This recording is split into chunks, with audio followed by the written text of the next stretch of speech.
Assalamualaikum warahmatullahi wabarakatuh. Masih bersama saya Ariswara Wiranagara. Saya membuat video part kedua ya terkait dengan UKG internal. Kali ini dengan kisi-kisi menjelaskan isi materi PPT dan mengubah menjadi video. Saya jadikan satu. Mengapa? Karena saya sekaligus menjelaskan materinya, saya sekaligus merekamnya berupa video. Saya memakai platform Bandicam ya, sehingga di sini saya bisa nampak di pojok kanan bawah, saya ada tampak saya ini. Saya sebagai seorang gurunya yang akan mengajar di kelas, dan tidak nanti anak-anak akan melihat, oh ini toh guruku kan begitu. Oh ini toh gurunya gitu kan. Nah, di sini kemudian saya akan menjelaskan materi saya satu persatu sampai nanti materinya tuntas. Baik, kita langsung mulai saja ya. Saya pakai Bandicam, nanti langsung saya ubah jadi video. Nanti kalau bisa di-upload ke YouTube, saya akan upload ke YouTube. Baik, saya lanjutkan. Baik, saya akan memulai dari materi. Oke, sudah nampak ya di layar. Saya slide, saya buat model slide supaya nanti bisa langsung kita masuk ke dalam pembelajaran pada hari ini. Gitu. Oke, baik, saya akan memulai ya. Saya sekaligus menjelaskan, sekaligus merekam menjadi video. Baik, akan saya mulai. Bismillahirrahmanirrahim. Assalamualaikum warahmatullahi wabarakatuh. Semangat pagi. Kenapa kok semangat pagi? Seperti yang sering Ustadz katakan, kalau kita selalu bersemangat seperti halnya di pagi hari, maka insya Allah energi kita akan semakin besar, dan semakin besar. Baik, anak-anak kelas 10 SMA Italsa Surabaya. Hari ini Ustadz akan melanjutkan materi pembelajaran yang berikutnya. Setelah kemarin kita belajar litosfer ya, begitu banyak materi-materi litosfer yang sudah kalian dapatkan, mulai dari pembentukan muka bumi, kemudian sampai terbentuknya proses pembentuknya batuan, ada gempa bumi, ada gunung meletus dan sebagainya. Oke, nah sebagaimana yang pernah kalian pelajari sewaktu kalian di semester 1, kalian belajar tentang hakikat geografi. Masih ingat dong, buka lagi otaknya, buka lagi file-file yang dalam otak kalian. Materi hakikat geografi bab 1 kelas 10 semester 1. Di situ kita belajar tentang apa itu yang dinamakan dengan ilmu geografi. Ya kan? Kemudian kita bertemu dengan yang namanya fenomena geosfer. Masih ingat? Baik. Ada 5 fenomena geosfer. Litosfer, atmosfer, hidrosfer, biosfer, dan antroposfer.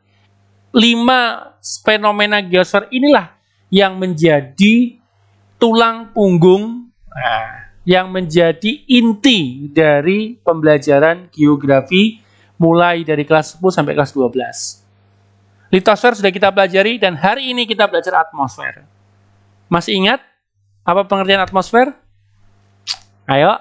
Atmosfer terdiri dari kata dua kata utama, yaitu atmos atau ATM dan sphere. ATM yang berarti tekanan, yang sphere berarti lapisan. Lapisan tekanan, oke, tekanan apa? Tekanan udara.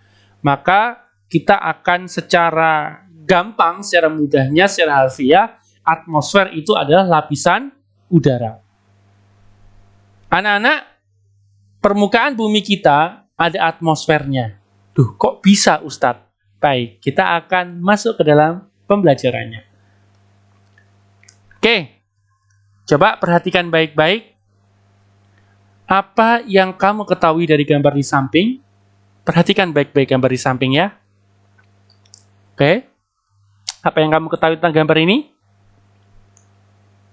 Baik, pastinya kalian saat di SMP kelas 7 atau kelas 9 ini ya, Ustadz agak lupa materinya, waktu dulu Ustadz pernah ngajar SMP juga, ini ada keluar materinya ini, terutama di fisika ya.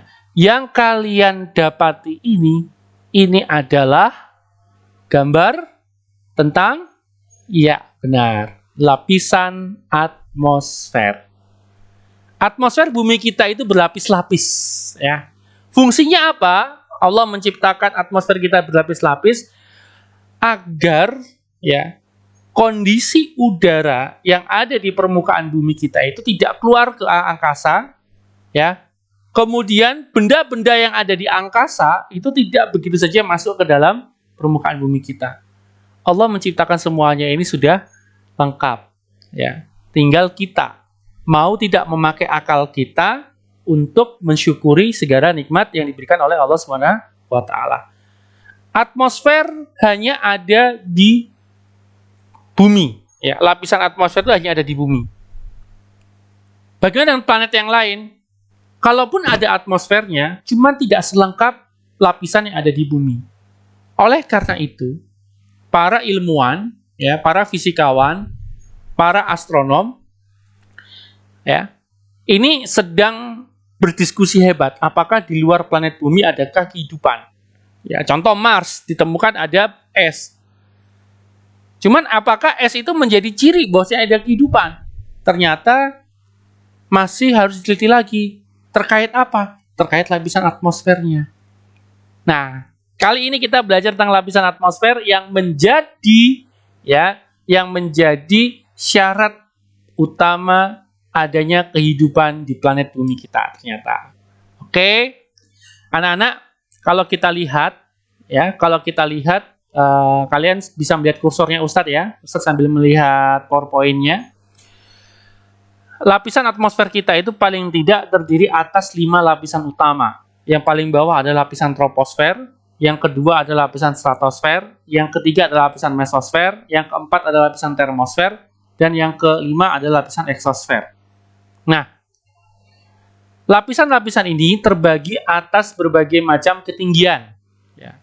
Nah, dari berbagai macam ketinggian ini memiliki ciri-ciri khusus. Oleh itu, karena itu dia dipisahkan dengan nama-nama tertentu. Kenapa? Karena dia punya ciri khusus. Ya. Nah, kemudian kalau kalian lihat, ini ada gambar grafik, ya. Saya bicaranya grafik, ya. Ustadz jenis grafik yang berwarna merah. Yang berwarna merah ini menyatakan suhu udara. Loh, dari mana Ustadz dapatnya? Coba perhatikan. Di basis di koordinat X, ya. Ini koordinat Y, ini koordinat X. Ini ada minus 100, minus 50, 0, 50, 100, 150, 200. Ini adalah suhu udara. Suhu udara diukur di titik 0, titik beku, ya. Semakin ke kanan dia akan semakin panas, semakin ke kiri dia semakin dingin. Kita lihat, ternyata suhu pergerakannya itu semakin ke atas, itu semakin ke kiri kalau di lapisan troposfer. Begitu dia masuk ke lapisan stratosfer, dia semakin ke kanan. Ya, kalau semakin ke kanan, kalau ini semakin turun, berarti kalau ke kanan berarti semakin naik, ya, karena minusnya semakin kecil, bukan semakin besar. Semakin besar minusnya maka semakin dingin, semakin kecil minusnya maka semakin tinggi suhunya. Kemudian sampai satu titik ternyata masuk ke lapisan yang baru, yaitu lapisan mesosfer. Nah, dia bergerak ke kiri suhunya. Ini berarti semakin dingin suhunya. Ternyata sampai di lapisan termosfer, ya, sampai ketinggian 80 km di lapisan termosfer, dia ternyata gerakan suhunya, grafiknya berbelok ke arah kanan bahkan sampai 200 derajat Celcius. Ya. Nah, semakin ke atas, suhunya semakin tinggi, bahkan kemudian sampai ke luar angkasa merupakan wilayah hampa udara. Ini adalah lapisan atmosfer.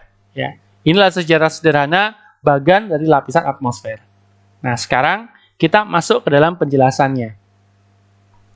Oke. Lapisan atmosfer tadi sudah kita lihat di gambar, dibagi atas 5 lapisan utama. Yang pertama adalah lapisan troposfer. Lapisan troposfer itu memiliki ciri yang pertama, merupakan lapisan terbawah dari atmosfer. Tadi kita lihat di gambar kan paling bawah. Ya, dia paling bawah lapisan atmosfer itu. Lapisan troposfer. Kemudian dia memiliki ketinggian cirinya 0 sampai 12 km. Loh, kenapa kok 0 sampai 12 km, Ustadz? Karena dia yang ketiga, tempat konsentrasi gas pembentuk udara di permukaan bumi. Di atas 12 km, konsentrasi gasnya semakin kecil. Ya. Tidak begitu lengkap. Tidak selengkap di lapisan troposfer. Apa aja gas pembentuk muka bumi? Ayo buka bukunya. Ada di bukumu. Apa saja? Nitrogen, oksigen, karbon dioksida, argon, ya, dan berbagai macam jenis gas-gas membentuk permukaan bumi, gas-gas yang membentuk udara di permukaan bumi. Persentasenya bagaimana? Ternyata persentase terbesar adalah nitrogen. Ya, persentase kedua adalah oksigen. Yang dimana nitrogen menduduki persentase 78%, sedangkan oksigen 21%. Sisanya baru gas-gas lain. Permasalahannya adalah gas-gas yang lain itulah yang akan membuat bumi itu jadi berbeda nantinya. Contoh, saat kelebihan karbon, ya, saat kelebihan zat karbon itu zat arang, zat panas, maka akan membuat bumi semakin panas. Kalau bumi jadi panas, jadinya ada perubahan iklim. Kalau jadi perubahan iklim, berubah tatanan iklim yang ada di permukaan bumi, berubah pula kehidupan manusianya. Sangat terkait sekali dengan kehidupan manusia. Nah, terjadinya gejala cuaca dan iklim di lapisan troposfer. Anak-anak, kalau kalian pernah naik pesawat, sang pilot itu akan menyampaikan sebelum berangkat, dia akan menyampaikan begini. Para penumpang yang yang kami hormati, kita akan terbang pada ketinggian 37.000 kaki, gitu kan. Nah, sebenarnya kita bisa menghitung 37.000 kaki itu berapa? Satu kaki itu 40 cm. Kita tinggal bagi saja. Ya, sekitar 9.000 sampai 10.000 meter atau 9 sampai 10 km. Berarti artinya kita akan terbang pada lapisan troposfer atas, ya, yang paling atas. Loh, kenapa kalau berada di lapisan troposfer yang paling atas? Karena lapisan troposfer yang paling atas ini akan bersentuhan dengan lapisan stratosfer, di mana pada wilayah troposfer atas yang bersentuhan dengan stratosfer sudah tidak ada lagi gejala cuaca dan iklim, hingga pesawat jet itu akan terbang dengan nyaman dan dengan tenang dia pada lapisan tersebut. Pernahkah kalian masuk ke pesawat itu, saat naik pesawatnya masuk ke awan? Waduh, pasti akan ada getaran-getaran kan? Ada semacam kayak kalau kita berada di jalan makadam gitu, bergelombang begitu. Kenapa? Karena ada awan di dalamnya. Awan itu memiliki uap air. Uap air punya molekul-molekul di dalamnya. Nah, molekul-molekul saat ditabrak oleh pesawat, ya, maka pesawat itu akan bergoyang. Nah, goyangannya inilah kemudian akan menyebabkan getaran sehingga seakan-akan kita berada di jalan makadam. Semakin gelap awan, semakin tebal muatan molekul uap airnya, maka akan semakin membuat pesawat itu terperangkap, bahkan membuat mesin pesawat jadi mati. Makanya para pilot sangat memperhatikan keadaan cuaca. Nah, nanti kita akan belajar cuaca itu apa, iklim itu apa. Baik, selanjutnya anak-anak, ada ciri yang berikutnya, yaitu di lapisan troposfer memiliki gradien termis yang disebut dengan gradien adiabatik basah dan gradien adiabatik kering. Ini yang sering ditanyakan, Ustadz, kenapa sih kok kita saat naik ke gunung, saat semakin ke puncak, udara semakin dingin, tapi dari gunung ke turun semakin panas, padahal kita mendekati matahari, Ustadz. Nah, kalau kita melihat grafik yang tadi, udah jadi jawaban. Kenapa? Karena ternyata memang di troposfer itu semakin ke atas suhunya semakin rendah. Kenapa Ustadz kok semakin rendah? Karena ada gas, ya, berbagai macam gas sebagai konsentrasi pembentuk udara di permukaan bumi. Gas-gas inilah yang akan membentuk tekanan udara. Gas-gas inilah yang akan membentuk kelembapan udara. Gas-gas inilah yang akan membuat udara itu menjadi rendah. Makanya semakin ke atasnya semakin rendah suhunya. Beda dengan stratosfer. Stratosfer kan semakin meningkat. Kenapa? Karena sudah nggak ada gas pembentuk udara di lapisan stratosfer. Makanya udaranya semakin rendah. Loh, Ustaz, tadi di mesosfer kalau suhu udaranya semakin rendah lagi, Ustaz. Karena pada wilayah tersebut merupakan wilayah pendinginan. Nanti akan kita jelaskan satu persatu. Sampai kemudian ke wilayah luar angkasa yang sangat panas, bahkan kemudian hampa udara. Nah, gradien adiabatik basah tolong dicatat, ya. Gradien adiabatik basah itu punya hukum. Hukumnya itu begini. Saat kita naik 100 meter dari atas permukaan laut, maka suhu akan berkurang 0,6 derajat Celcius. Saya ulangi, saat kita naik 100 meter di atas permukaan laut, maka suhu akan berkurang 0,6 derajat Celcius. Tapi gradien adiabatik kering, sebaliknya, saat kita turun 100 meter dari atas permukaan laut, maka suhu akan naik 1 derajat Celcius. Ya, tadi sudah dijelaskan kenapa? Karena ada perbedaan kelembapan udara, perbedaan tekanan udara, dan di mana troposfer inilah, ya di dalam troposfer inilah terdapat berbagai macam gas-gas pembentuk udara di lapisan bumi kita, di lapisan atmosfer kita. Oke, nanti ada perhitungannya, tapi nanti saat kita masuk ke dalam cuaca dan iklim. Lapisan yang kedua adalah lapisan stratosfer. Ya, lapisan stratosfer memiliki ciri lapisan kedua dari permukaan bumi. Jadi yang pertama troposfer, harus urut loh ya. Lapisan pertama troposfer, lapisan kedua adalah stratosfer. Kemudian dia punya ketinggian 12 sampai 50 km ya, ketinggiannya 12 sampai 50 km di permukaan bumi.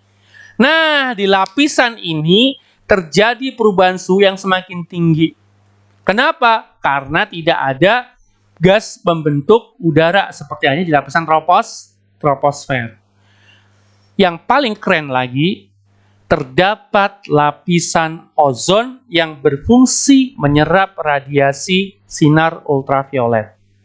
Ini fungsinya lapisan stratosfer, di dalamnya ada lapisan ozon. Catat, lapisan ozon berada pada ketinggian 30 sampai 50 km. Jadi tebal sekali, ya. Dan lapisan ozon ini memiliki fungsi dia menyerap radiasi sinar ultraviolet. Maksudnya menyerap itu apa, Ustadz? Maksudnya menyerap itu adalah saat ada sinar ultraviolet yang tidak dibutuhkan oleh bumi, maka akan dikembalikan lagi keluar angkasa. Tetapi saat dia dibutuhkan oleh bumi, maka dia akan diteruskan ke permukaan bumi kita. Sehingga sinar matahari yang kita nikmati setiap pagi, setiap siang, setiap sore, setiap harinya, ya, itu merupakan hasil dari penyerapan lapisan ozon. Nggak semuanya masuk ke bumi. Itu aja kita udah terasa panas ya. Ternyata Allah keren, membuat lapisan ozon, ya kan? Coba kalau nggak ada lapisan ozonnya, kebakar kita mah, ya. Kenapa? Karena lapisan ozon ini memiliki fungsi untuk menyerap radiasi sinar ultraviolet. Sehingga ada panas matahari yang tidak dibutuhkan, udah dibuang aja. Kalau dia dibutuhkan, dia masuk lagi, begitu. Nah, saat lapisan ozon terbuka, maka akan berbahaya. Apa bahayanya? Tidak ada penyerapan radiasi, tidak ada penyerapan sinar ultraviolet. Ya udah, masuk aja radiasinya ke permukaan bumi. Bumi akan semakin panas. Saat bumi semakin panas, maka suhu akan semakin meningkat. Suhu semakin meningkat, tekanan udara semakin tinggi, manusia semakin gerah, es di kutub mencair, ketinggian air di laut semakin tinggi, ya. Kemudian cuacanya jadi berubah. Kenapa? Karena uap air yang diuapkan terlalu besar. Hujan di mana-mana, badai di mana-mana. Terjadilah perubahan iklim. Maka nanti kemudian kita akan ketemu yang namanya La Nina dan El Nino. La Nina dan El Nino ini karena salah satu akibatnya adanya perubahan iklim akibat menipisnya lapisan ozon. Ngeri ya. Makanya ya, nggak salah saat Allah menciptakan manusia di permukaan bumi, di muka bumi ini, semua makhluk itu protes sama Allah. Ya Allah, kenapa Engkau akan menciptakan ciptaan yang nyata-nyata berbuat kerusakan di muka bumi? Itu protesnya seluruh alam ini. Tapi kemudian Allah berseru, Aku membekali manusia, ciptaan yang akan Aku turunkan di permukaan bumi, di muka bumi ini, yaitu Aku akan ciptakan juga berupa akal. Nah, makanya kemudian saat Allah menurunkan Al-Quran, ayat pertama kali yang diturunkan oleh Allah adalah Iqra bismi rabbikal ladzi khalaq. Iqra, bacalah. Nek basa Jawa nih, cara Jawa niku mikiro ya. Kalau kata Cak Lontong itu mikir gitu ya. Bacalah, lihatlah, pikirlah gitu kan ya. Apa yang ada di muka bumi ini. Maka akal kita yang harus bekerja. Jangan kemudian bumi kita gunakan seenaknya sendiri, tapi kita tidak memperhatikan kelestarian lingkungan hidup. Naudzubillah, akan rusak, akan hancur bumi kita. Sebagaimana ketakutan-ketakutan para pemilik alam sebelum kita hadir di muka bumi ini. Ini Allah yang berfirman ya. Anak-anak, yang berikutnya adalah lapisan mesosfer. Lapisan mesosfer adalah lapisan ketiga dari permukaan bumi kita. Nah, dia memiliki ketinggian 50-80 km. Nah, kerennya di sini, lapisan mesosfer merupakan tempat pembakaran benda-benda langit. Sehingga Kalau misalkan sekali waktu kalian melihat ada komet jatuh atau ada bintang jatuh, ada bintang berekor terbakar ya di langit kita saat malam hari. Itu sebenarnya adalah benda langit, ya, komet, benda langit, meteor yang akan jatuh ke bumi, dia masuk ke lapisan mesosfer ini. Dia mengalami gesekan. Lapisan mesosfer punya ciri tadi suhunya semakin rendah. Ya kan? Kemudian si benda langit ini memiliki ciri panas suhunya. Begitu masuk ke dalam mesosfer, suhunya dingin, yang ini satunya panas, tergesek. Gesekan inilah yang kemudian menjadikan panas. Panasnya inilah yang kemudian akan menjadikan api, sehingga seakan-akan kita bisa melihat bintang jatuh atau komet berekor atau kemudian terbakar begitu ya di langit. Nah, itu sebenarnya di mana terjadinya? Di lapisan mesosfer. Kerennya lagi anak-anak, ini tempat pembakaran, jadi kalau sudah dibakar, hancur, habis, kembalikan lagi ke luar angkasa. Dia nggak akan jatuh ke bumi. Ya, loh Ustadz, tapi ada saya baca sebuah literasi itu ya, ada meteor jatuh ke bumi. Itu sisanya, kecilnya, yang memang lolos. Ya. Tapi kecil aja bisa membuat kerusakan di muka bumi, apalagi kalau luas, gitu kan. Sejatinya kita itu kecil, ya. Sejatinya kita itu kecil. Allah yang maha besar. Kalau kamu coba melihat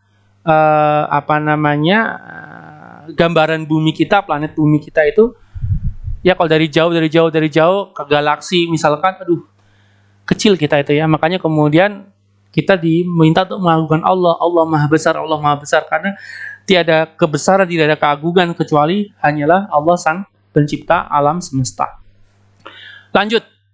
Memiliki penurunan suhu yang cukup drastis. Penurunan suhu yang cukup drastis inilah memiliki fungsi untuk membakar benda-benda langit yang akan jatuh ke bumi. Nah, yang berikutnya, lapisan termosfer. Ini keren lagi nih. Ternyata Allah menciptakan semua itu keren semua. Nggak ada yang nggak keren. Lapisan ini merupakan lapisan keempat dari permukaan bumi kita. Kemudian, memiliki ketinggian 80-500 km cirinya. Ciri yang ketiga, memiliki pancaran gelombang elektromagnetik yang kuat. Nah, ini ciri utamanya. Nah, karena dia memiliki pancaran gelombang elektromagnetik yang kuat, sehingga disinilah kemudian ditempatkan berbagai macam jenis satelit buatan. Ya, kalau kamu buka Google Maps, kamu akan melihat, wah, ada daratan, ada sungai, ada pantai gitu, kelihatan gitu kan. Itu dari mana? Dari satelit. Di mana satelitnya? Di lapisan termosfer. Kenapa kok di situ di lapisan termosfer ditempatkannya? Karena disitulah tempat gelombang elektromagnetik yang dia bisa masih menyentuh ke bumi. Jadi lebih bebas, gelombang elektromagnetiknya lebih banyak, sehingga dengan situ ditempatkan di situ. Akhirnya pancaran gelombang elektromagnetiknya bisa diterima di bumi. Bumi bisa mengirim bisa memanfaatkan hasil kiriman dari satelit yang kita tempatkan di termosfer. Kenapa juga kok di situ satelitnya? Karena yang keempat, karena di lapisan termosfer masih terpengaruh gaya gravitasi bumi. Makanya kemudian ditempatkan di termosfer, ya, supaya nanti saat bumi berotasi dia ikut berotasi, saat bumi berevolusi dia ikut berevolusi. Kalau ditempatkan di luar sudah bisa hilang ya, nggak ada pengaruhnya dengan gaya gravitasi bumi. Nah, kemudian yang keren lagi adalah di sini terdapat gejala optik berupa aurora. Kenapa kok gejala optik berupa aurora ada di sini? Karena gejala optik aurora itu merupakan pembiasan cahaya yang dipengaruhi oleh gelombang elektromagnetik. Oke? Nah, ciri yang berikutnya, suhu meningkat cukup drastis ya kalau dikatakan suhu, karena dia semakin keluar, jadi semakin jauh dari permukaan bumi. Anak-anak, yang berikutnya adalah lapisan eksosfer, lapisan terakhir. Lapisan eksosfer bukan lapisan terluar dari atmosfer, dari permukaan bumi kita. Kemudian memiliki ketinggian lebih dari 500 km. Bayangin ya, 500 km. Surabaya, Bandung, 500 km. Ya, segitu jaraknya ya. 500 km. Lumayan. Kemudian sudah tidak terpengaruh dengan gaya gravitasi bumi, ya, dan merupakan wilayah hampa udara. Memiliki suhu yang semakin tinggi. Ini ciri khusus lapisan eksosfer. Ya, nah oleh karena itu di lapisan eksosfer kita tidak akan bisa tahu banyak ya. Kalau para ahli astronomi, dia akan belajar di lapisan eksosfer ini, ya, untuk mempelajari tentang bagaimana kondisi semesta, alam semesta. Ya.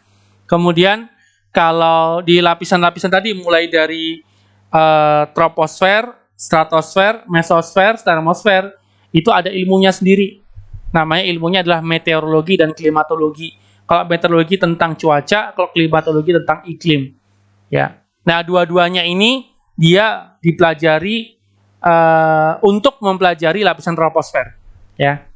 Sedikit yang mempelajari lapisan stratosfer, mesosfer, dan sebagainya, sedikit karena itu juga bisa masuk ke bagiannya anak-anak teknik geofisika, yaitu belajarnya di situ. Atau anak-anak fisika kuantum, ya, dia belajarnya mulai dari lapisan stratosfer atas. Baik. Nah, kemudian anak-anak, tahukah ini? Oke, tepat sekali. Ini adalah aurora. Ini adalah gejala optik. Kenapa disebut gejala optik? Karena merupakan akibat dari pembiasan cahaya, yang dimana pembiasan cahaya ini dipengaruhi oleh gelombang elektromagnetik. Ini bisa dapatkan dari mana? Kita bisa lihat dari mana? Kita bisa melihat di wilayah kutub, ya, kutub utara maupun kutub selatan. Kenapa? Karena di tempat tersebut yang istilahnya itu kondisi cuacanya itu cerah, ya, sehingga tidak terhalang oleh keadaan cuaca apapun, ya, sehingga kita bisa melihat gambaran dari alam semesta ini atau melihat langit begitu ya secara jelas, secara jernih. Bahkan kemudian kita bisa melihat pembiasan cahaya yang kemudian tergabung dengan bersentuhan dengan gelombang elektromagnetik, sehingga jadinya seperti ini dengan warna-warna yang berbeda. Kalau ini tahu? Nah, oke, ini adalah halo matahari. Halo, ya. Halo matahari ini merupakan peristiwa, ya, peristiwa biasa di permukaan bumi, terutama saat cuaca cerah, ya. Karena uap air yang terlalu tinggi, terlalu besar, menyebabkan, ya, terjadinya lingkaran-lingkaran, jadi titik-titik air yang berada di lingkaran matahari, sehingga terjadi pembiasan seperti ini membentuk sebuah lingkaran. Ini pasti karena cuaca cerah, ya. Kalau cuaca cerah nggak akan, kalau tidak ada cuaca cerah tidak akan terjadi halo matahari. Terakhir, ini sudah tahu semua ya, pelangi, ya. Ini sudah dipelajari sejak TK bahkan, ya, gambar pelangi. Oke. Ini kamu pernah, kalau di SD pernah praktik tentang pembiasan cahaya, pelangi ini dipraktikkan. Oke? Baik. Hari ini kita belajar tentang atmosfer, terutama kita belajar tentang lapisan atmosfer. Kita ulangi lagi, ada berapa lapisan atmosfer? Ada 5. Oke, dari bawah ke atas, apa saja? Troposfer, stratosfer, mesosfer, termosfer, dan eksosfer. Yang masing-masing memiliki fungsi dan ciri yang berbeda. Baik, cukup ini aja video belajar dari Ustadz Aris. Tetap semangat, tetap belajar. Geografi gampang, geografi asyik, dan semangat belajar geografi. Assalamualaikum warahmatullahi wabarakatuh.